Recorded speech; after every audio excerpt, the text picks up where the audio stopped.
Hello, everybody. Shameful retreats are in the air.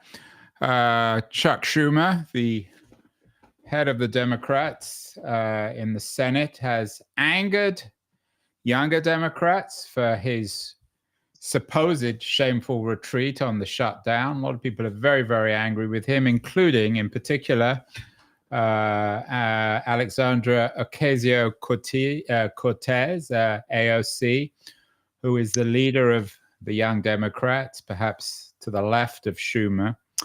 Meanwhile, that's not the only shameful retreat that's grabbing some people's attention. My guest today, an old friend, David Masciotra, has an interesting new piece in Salon. He's a contributing editor over there, contributing writer. And he's very critical of what he calls the Democrats' shameful retreat on trans rights. He has a strong piece in this week's Salon. David, as always, is joining us from Highland, Indiana, where he lives. David, before we get to your Salon piece, what's your take on Schumer? Do you believe it's a shameful retreat? I can understand.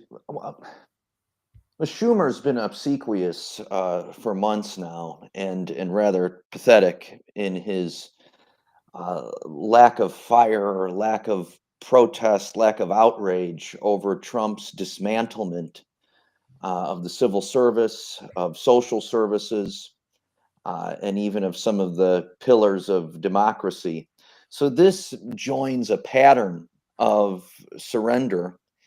And although I could see some savviness in the strategy of allowing the Republicans to pass a budget that will invite outrage from most of the American people, cutting Medicaid, cutting student aid, and other programs on which many people depend and take for granted. This is a time to fight. And as many Democrats have pointed out, including AOC, this isn't just an ordinary budget because it includes provisions that allow Trump to coalesce even more power. So it looks like, what's the point of an opposition party if that party isn't going to oppose those who occupy the seats of power? So, yeah, Schumer needs to go. He's looking rather inert and helpless. Perhaps his best days are behind him. And, we need new leadership that's willing to rise to the occasion and show some aggression against this assault that the Trump administration is subjecting the people of the United States. Is it a generational split, do you think? We mentioned AOC. She's been very vocal. This might be her moment. Do you see a split within the Democrats between the old guard, the Schumers? Pelosi now is gone. Biden, of course, is gone. And the younger generation, the AOCs. I mean, Bernie Sanders, of course, is older. I assume he's no great fan of Schumer. Right. Yeah. Generally, there's a generational divide, but there are exceptions. So Hakeem Jeffries, the Democratic leader of the House, is really no better than Schumer. I mean, you probably heard how he chastised Democrats who disrupted Trump's bizarre address to Congress, and he's gone on this media tour of self-flagellation about what the Democrats have done wrong and what they need to do better. So Jeffries, although he's closer to AOC in age and residency, he's from Brooklyn, is in many ways just as pathetic. It seems as if Democrats have become frightened, and I'm not sure why. It was a close election, and they lost under terrible circumstances, and they have tens and tens of millions of constituents who are longing for a fight, who are longing to see them defend their interests. And Bernie Sanders is doing that. Chris Murphy's doing it. Governor of Illinois, Pritzker, is doing it. And there are various members of the House, like AOC and Jasmine Crockett, who are doing it, but they're not in leadership positions. We need leadership willing to bust down some doors and break down some barricades in a metaphorical sense. Well, this comes to your piece on the title. I'm not sure if you came up with the title. Democrats stage a shameful retreat on trans rights. Do they think that that will stop Trump? I have to admit, I'm in two minds on this. When I first saw it, I thought that a focus on trans would be a political mistake. But the more I think about it, the less sure I actually am.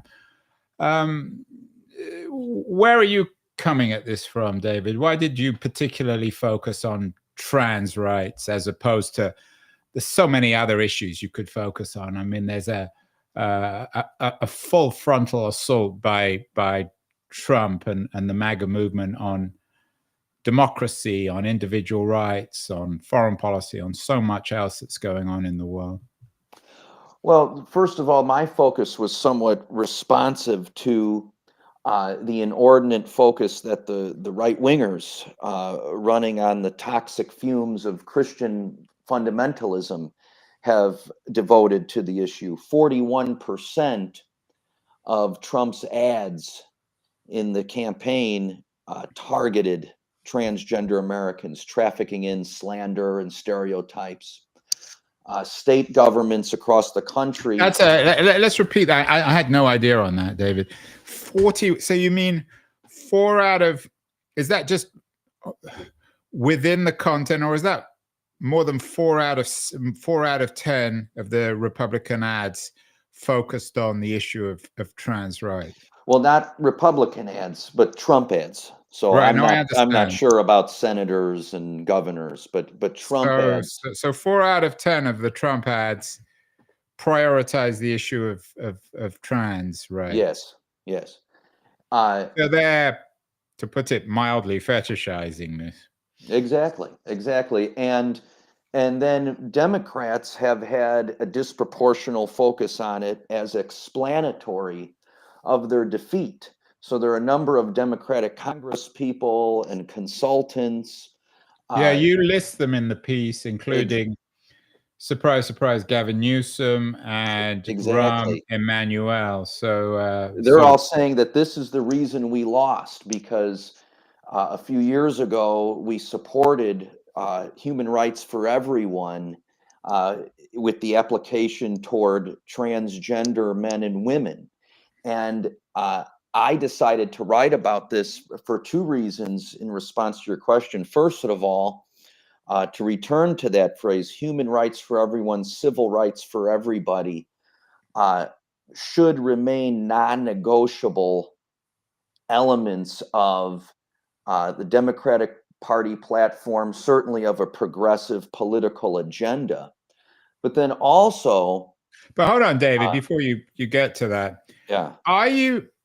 Are you saying, and are you saying in the piece, and you've obviously done a lot of research in this, are you saying that people like Rahm Emanuel and Gavin Newsom are quite literally throwing the trans community under the bus? Are they saying that, I mean, there's two ways of arguing this. On the one hand, they can say, well, it's not really our priority. Obviously, we support trans rights, but we're simply not going to focus on it. And that tends to be a vote loser. Or are they actually almost implicitly saying that they don't care about trans rights? They're two quite different things. Maybe they're different by design, but by consequence, they're the same. Because when, for example, the governor of Iowa, Kim Reynolds, who's a maniac on many issues, signs a bill into law stripping away civil rights protections from trans Americans. So now it's legal in Iowa to fire someone for being transgender. When just by being a transgendered person, that gives an employer the right to fire them? Yes. I mean, this may go to the Supreme Court, but this is now Iowa state law. In Texas, you may have heard about the bill that would make identifying as transgender to an employer or to a municipal or state office a crime. punishable by the law because it's something they call gender deception. So for Gavin Newsom and for Seth Moulton in Massachusetts and others whom I identify in the piece, and Rahm Emanuel, who, let's not forget, left office in Chicago in disgrace after helping to conceal the police murder of a black teenager. He left office with an 18% approval rating, and yet now he's an oracle. When they say, let's forget about transgender people, let's not talk about them, they're really saying we are no longer going to guard an endangered minority who happens to vote for our party against this attack, a coordinated nationwide attack on their civil rights, on their healthcare and educational accommodations, and on their very humanity. So, how many, David, and excuse this question because I don't know the answer. Maybe you don't either. How many trans people are there in the United States? It's according to a recent New York Times report on a large study, it's between 0.6 and 0.8% of the public. So what does that translate into actual numbers? Yeah, what does it translate to in actual numbers? I mean, so you mean six out of 1,000, between 6 and 8 out of 1,000 Americans are trans. Yeah. Yeah. That's a considerable number. Yeah. I mean, usually people go the other way and say that it's such a small number. And in some respects it is. So all of the hysteria about transgender people in athletics, for example, there are fewer than 10 transgender athletes competing at the college level. And one statistic I was able to find in Michigan, there are 170,000 high school athletes. 2 are trans girls. So this is hysteria about how trans girls are going to ruin women's sports. But in the other sense, we should never allow ourselves to say that a group is so small that a defense of their human rights is not a prerequisite for progressive politics and social liberalism. Native Americans. Yeah, I agree, and I didn't mean the question in that sense. I was. Oh, no, I know you didn't. I just wanted to jump in case anyone listening interprets it that way.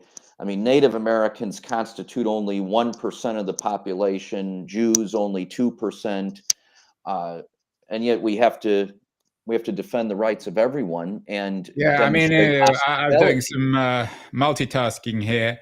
I think, according to one institute, the Williams Institute at UCLA, there's an estimate, and they did their research in 2022. There are 1.6 million trans people in America, which is actually is considerably more than I would have imagined. I don't know about you. Yeah, well, to hear the number, I guess it's more than one would imagine. But if you look at polling data on what Americans believe, especially Republicans, it's off the charts with Republicans. I mean, they think something like 10% of the American public is transgender. So they have this, they're living in this phantasm of paranoia, imagining that this transgender army is coming for school athletics and coming for the healthcare system, and they're using this to scaffold the assaults on civil rights, but also book bans and punishment of teachers. Oh, yeah, I mean, everything's focusing on this, and again, I'm going to ask the question that you don't have the answer to, but I wonder whether the 1.6 million trans people in the US, they're mostly on the coast, they're mostly in Democratic states. I mean, I have no idea on that either.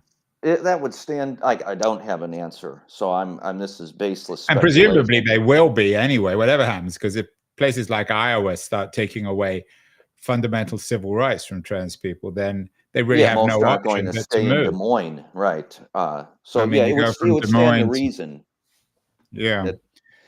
But I would add to my explanation earlier of writing this piece.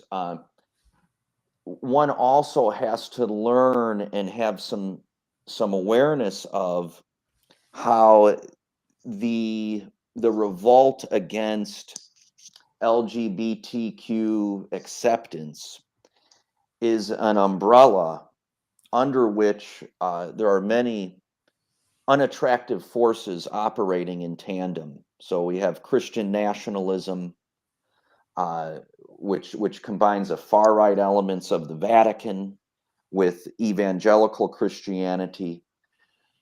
We have anti-feminism because typically all of these people are also opponents of abortion rights, birth control. They cast everything together in this very primitive, religious extremist view of human sexuality.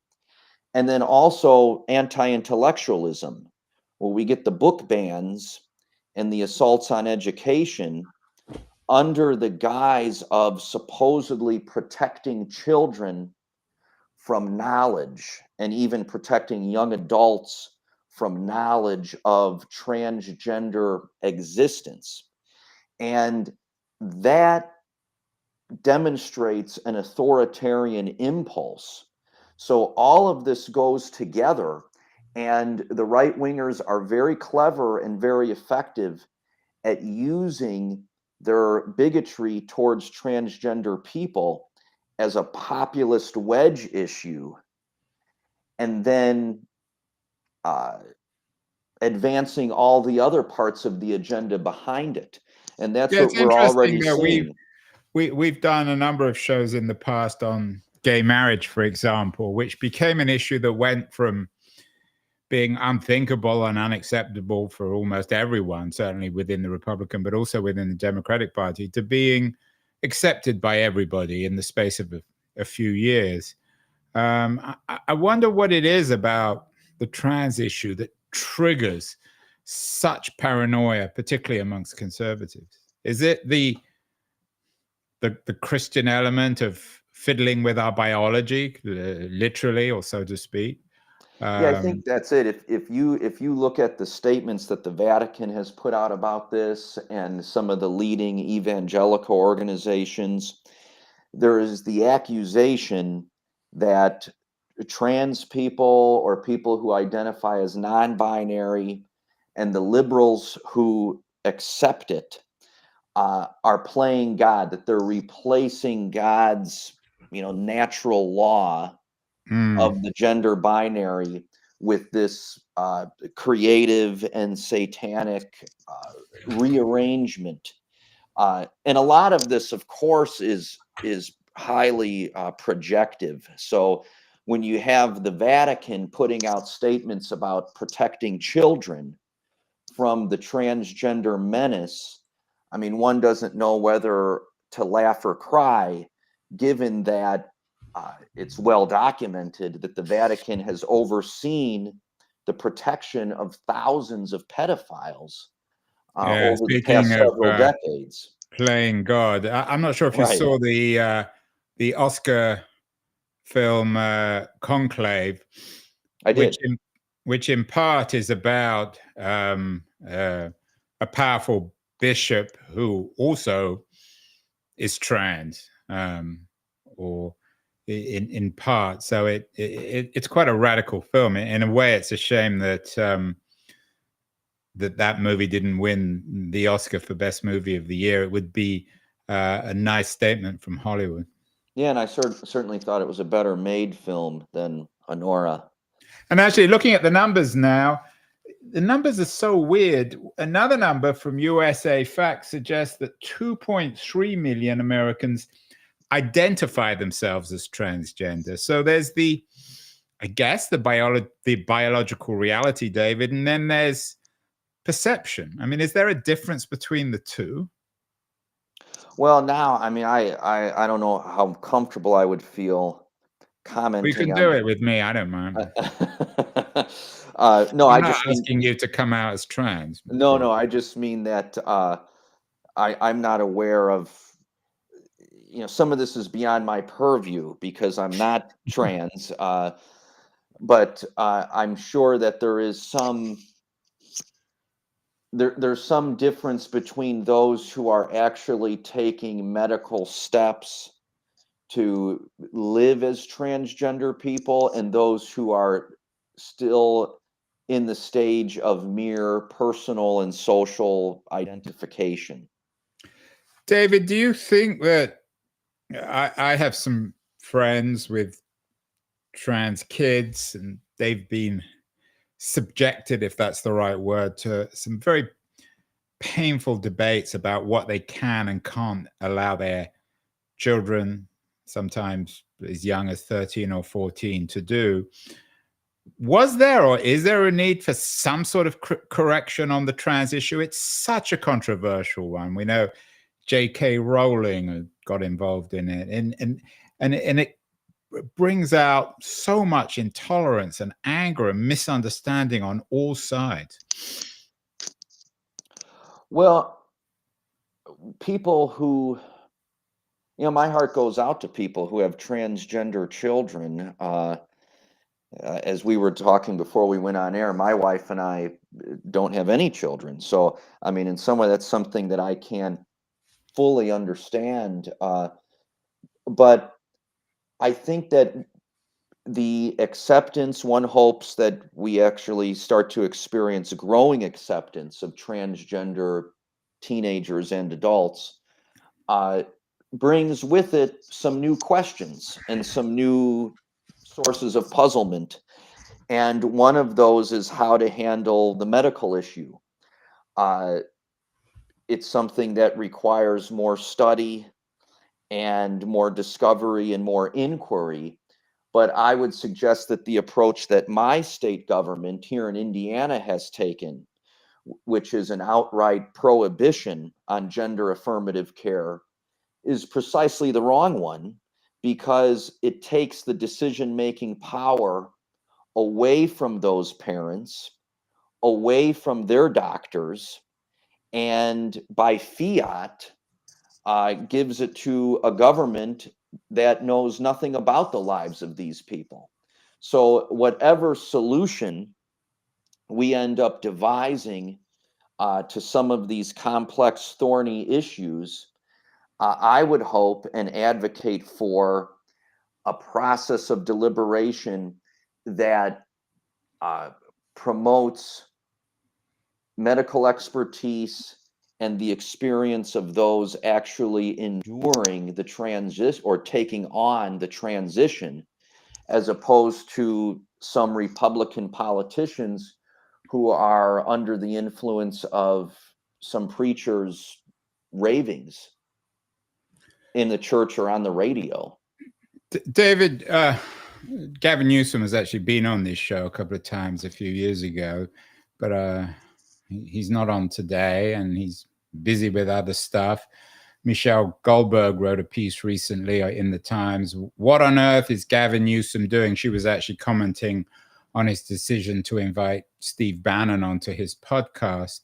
I do want to talk to you about that decision in a minute, but my guess is that if Newsom was on the show, he wouldn't necessarily disagree with you. He would simply argue, and I think Rahm Emanuel would make the same argument, that the Dems are best just to steer clear of this, that it's not a shameful retreat, that for better or worse, because there's so much ignorance and hysteria about the subject in America amongst conservatives, but also amongst moderates who determine elections, that it's simply best avoided, and that the left took over the Democratic Party. And one of the reasons why they lost the last election was because they became preoccupied with issues associated with stuff like trans, which is a vote loser. How would you respond? I mean, I've kind of asked you that, but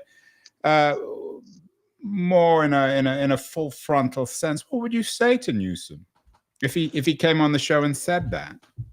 Well, first of all, I would say that if he genuinely believes that, he has all of his work in studying totalitarianism ahead of him, because bigotry is ravenous. And we know that the same people pushing this anti-trans junk also have their targets set on gay marriage. Clarence Thomas has said that he'd like the court to revisit that decision and overturn it. Many state governments have passed resolutions calling on the Supreme Court to do just that. Coupled with the anti-trans movement, you have the anti-DEI movement, which affects many, many more people. So that's the first thing, but that's a moral argument. Politically, I would say that why is it that this conversation only tends to go one way? So the Republicans have found the means and methods to adopt all kinds of extremist, dangerous, surreal positions on everything from guns to January 6th. And it doesn't seem to hurt them with moderates. But we're supposed to believe that the Democrats expressing support for the human rights of this small, endangered minority is tantamount to political suicide. As you just pointed out yourself, at one point, that was the argument about gay marriage. And the Democrats could have said, you know what, we're going to give up on gay marriage because it's an electoral loser. Luckily, that argument didn't prevail. So I actually agree with Representative Summer Lee, who I quote in the Salon essay, who said it's not about abandoning persecuted people. That's a moral violation, and that's politically weak. It's about developing better tactics of persuasion. And after all, that's the entire purpose of politics. And finally, I would add that in this new media landscape, things have changed. And it's not that Democrats have to choose between transgender rights and universal health care, or transgender rights and Social Security. One of Trump's skills is that he's very aggressive, and he has a rapid fire delivery in which he comments on everything all the time. Democrats don't have to choose one issue. They can argue all of these issues. And if they can develop a persuasive and rhetorical strategy that enables them to show how all of these issues coordinate in the name of freedom and progressive advancement of everyone's security and prosperity, then they can win the argument. But if they begin to capitulate and look and talk and act like losers, that's going to turn off people, because it's going to look weak, and it's going to alienate their base, who they need to excite to the maximum degree to win elections. Yeah, and that certainly is true when it comes to Schumer. Nobody looks weaker or more pathetic. It's hard to imagine that he has much of a future, politically at least. Newsom is also... Sorry, go on. I was just going to say, Schumer is the personification of that old political adage, a liberal is someone who leaves the room when a fight breaks out. I mean, I don't remember who authored that originally. That is a great, yeah. I mean, that summarizes him. I mean, he is a truly pathetic character. But coming back to Newsom, he's positioning himself clearly for some sort of national run. Michelle Goldberg, as I said, criticized him because he invited Steve Bannon onto his podcast. He's trying to position himself as maybe a Trump from the left. I mean, if you want to be kind to him. How do you feel about that? You were on the show couple of months ago talking about why Harris should have gone on the Joe Rogan show. You've written some interesting stuff about David Duke's appearance, Jesse Jackson's determination to debate David Duke and humiliating Duke. So where do you stand on Newsom and Bannon and Newsom's attempt to invent himself as a podcaster who is able to talk to the conservatives? I have no objection to the objective of Newsom creating a podcast and inviting the MAGA All-Star team to appear on the show. It's the way in which he's doing it that's quite loathsome. So when he had on Charlie Kirk, who who's the young voter for Trump, outreach specialist, and has said a number of really vile things about women and gays and black people. Most recently, he said he'd be nervous getting on a plane with a black pilot. Newsom asks him for his advice. He says, how do you guys do what we do? What can we learn from you? And it's like, you've lied about all of my constituents, and you've turned, half of the electorate into a paranoid, delusional mess ready to fight against institutional democracy. Give us some of that. How can we do it? I mean, it just looks pitiful, and it looks obsequious.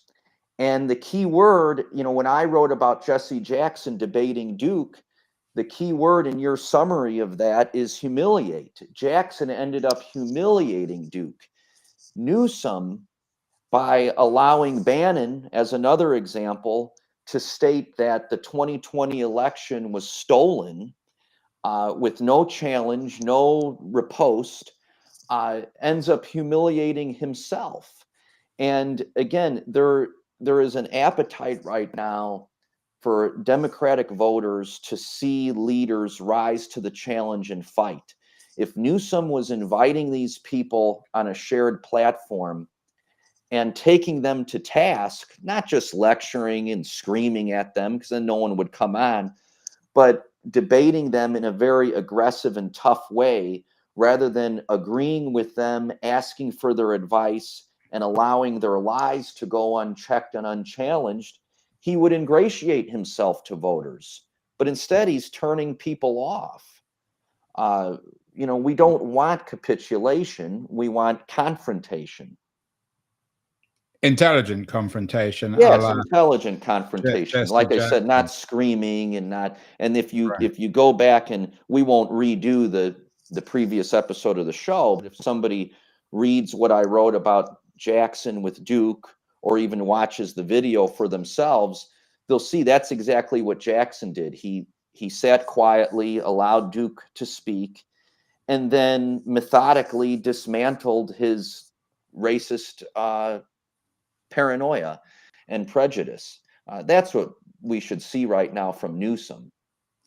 You talked earlier about gay rights, gay marriage. In your piece, you talk about something called the Stonewall erasure. What is that, and what does it mean, and what does it tell us about Trump's attitude to gay American rights?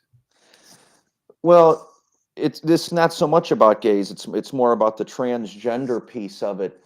The National Park Service, under the direction of the Trump administration, I don't know if it was Trump personally, but Trump certainly permitted it, has erased from the website on the Stonewall Rebellion any reference to transgender Americans. Oh, I see. And it's even erased the T. So now it says that it was, I'm paraphrasing, but a pivotal moment in right. So there was another piece in Salon, can't spell history without a T. Hundreds protest Trump's trans erasure. Right. Now, this is not only a violation of the facts, because we know that two of the key participants in the Stonewall Revolt were transgender women, but also it lands Trump in a pattern of what I call in the essay a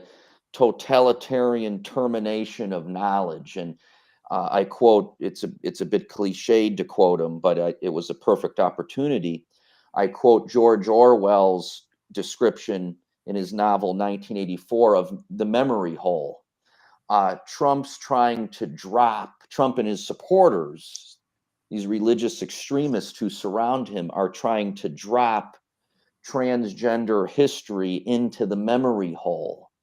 And that again indicates a very dangerous and alarming authoritarian impulse that, again, I would warn the Newsoms and the Emanuels, if you allow it to happen on one issue, that's in itself a moral abomination, but it's an invitation to further political destruction, because then they're just going to move on and do it with another issue.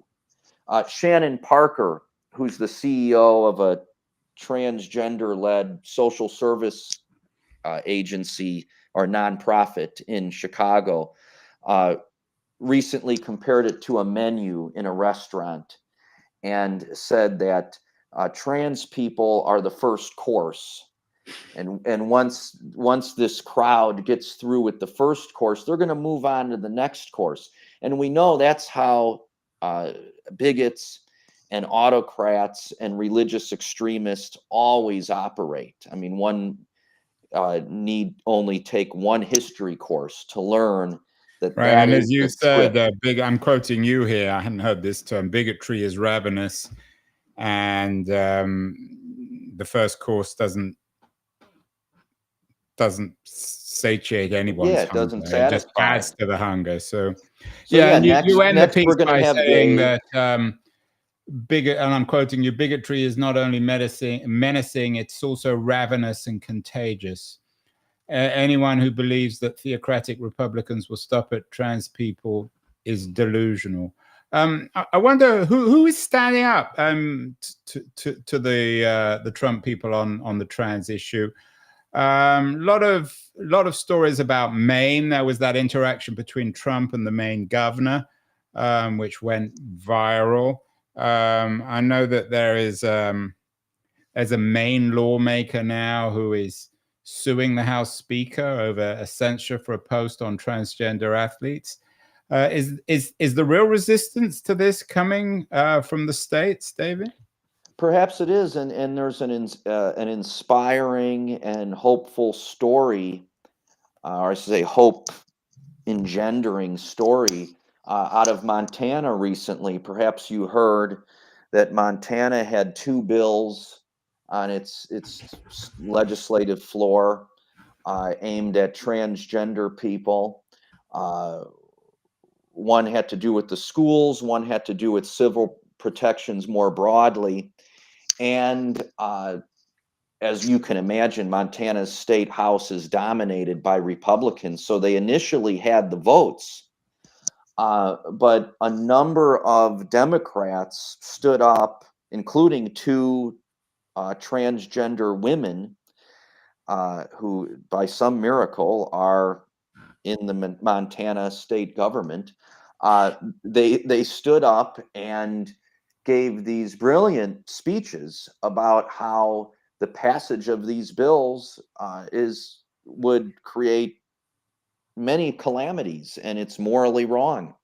And enough Republicans switched their votes to kill the bills.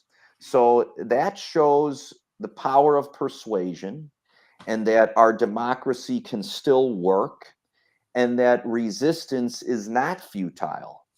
And that also bolsters the argument of Massachusetts Congresswoman Summer Lee, who again said the solution to this problem is not to abandon transgender people, a vulnerable constituency, but to formulate better arguments and better Yeah, she rhetoric. said, or you quote her, there is no poll result that could make me turn on marginalized people what I challenge us to do is find maybe better or different ways to protect folks, and better and different ways to lift up the messaging that resonates with the people. So it's a rejoinder to Newsom and to Rahm Emanuel. I have to admit, when I saw your piece, I was slightly ambivalent, but the more I think about it, the more I actually agree with you. I've always been slightly skeptical of people comparing Trump or MAGA with European fascism or the Nazis. I think it's an exaggeration. But I think in this sense, there's something in it. I mean, they're clearly trying to get rid of transgendered people. I mean, we haven't arrived yet at the camps for them, but even that's conceivable, David, isn't it? Yes, right. That's why concessions to this hatred are terribly ill-advised. Uh, I agree with you that a comparison of Trump to the Nazis is an exaggeration, but to appropriate some of this, LGBTQ language, we could say there's a spectrum on which authoritarianism exists, and the Trump people are certainly on that spectrum.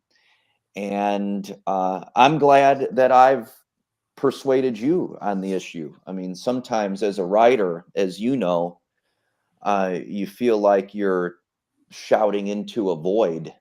And so it's always flattering and reassuring and encouraging when you know that you've convinced a learned person like yourself. Well, you're being very generous. I just think I'm a mainstream Democrat. In Biden's America, the trans community was pretty outspoken, and sometimes, at least from my point of view, could be a little annoying and bullying in themselves, although I'm sure they wouldn't agree. What's happened to the trans community in these 3 months since Trump's come to power? Have they shut up? How are they responding? Yeah, well, that's part of what's so shocking about this is the rapidity of this regression. That, I quote Biden in the piece, speaking really passionately about transgender rights, something that hardly any Democrat is willing to do now. Uh, there's certainly, transgender writers who are out there and making their case. Uh, I suppose maybe just the moment isn't theirs. They had a moment, and now, due to some media capitulation and due to the Democrats' capitulation, they're no longer in the spotlight. And there is a left-wing bullying that exists, and so I wouldn't dispute or object to your characterization. Uh, but that's not the case with someone like Sarah McBride, transgender woman currently serving in Congress, the first trans person elected to Congress.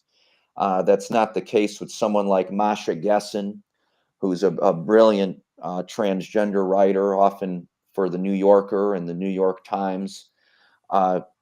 So the voices are out there. We have to know where to find them, I guess. Yeah, and some of the stuff that the Trump people have done already. I mean, we're only 2 or 3 months into this thing. Trans women have been transferred to men's prisons. He lied about a lot of his anti-transgender comments in his Congress speech last month. And they're targeting lots of different ways that they're targeting transgendered people. Lots of pieces about not feeling safe as a transgendered person if you're traveling, if you leave the country, if you come into the country.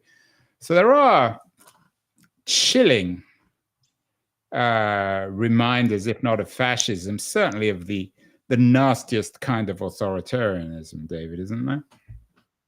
Exactly. Yeah, and hate crimes against trans Yeah, I mean, people the have been on troops, the the rise. stuff in the army always seems, or the military always seems to be an area where this gets argued out about Trump's Pentagon banning transgendered troops?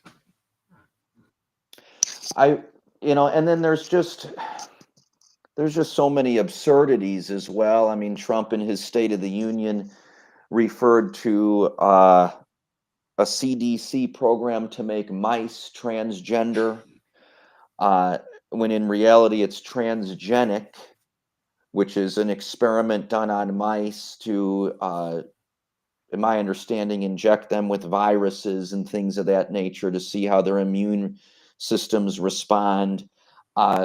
So, there's this idea that transgenderism is everywhere, and it's this ubiquitous force that's going to trouble and haunt us all.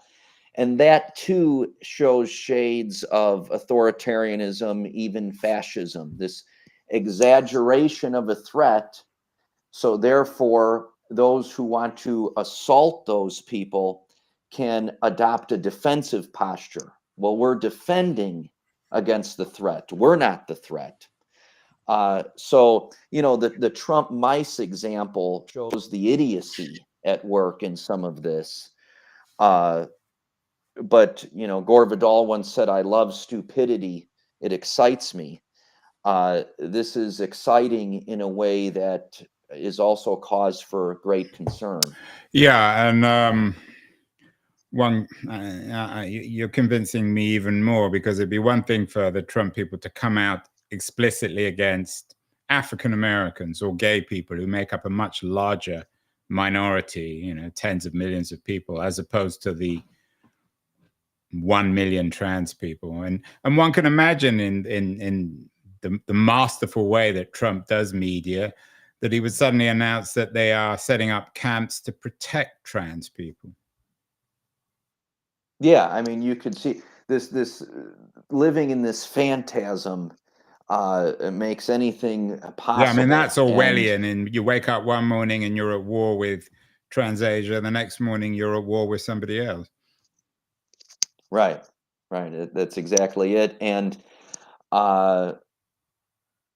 if Trump were to come out and announce Trump has carefully selected two of the most vulnerable and politically unpopular groups with which to begin his war, his authoritarian rollback of civil rights, and that's transgender Americans and illegal immigrants. Yeah. And that, as I said, forgive me for repeating myself, we should oppose those things on the merits themselves, but also oppose them with the historical awareness and sensitivity to how. Although the illegal element, maybe this would be another piece, David, for another salon piece, but the illegal immigrant stuff is, and I don't want to get sucked into that, and I'm sure you don't either. We're at the end of this conversation, but it's a slightly different issue. Whereas trans Americans are Americans. They should have the same civil rights as any other American. And I agree with that. Well, it's an important piece. It's not going to be a popular piece certainly not amongst Republicans, but even amongst some Democrats.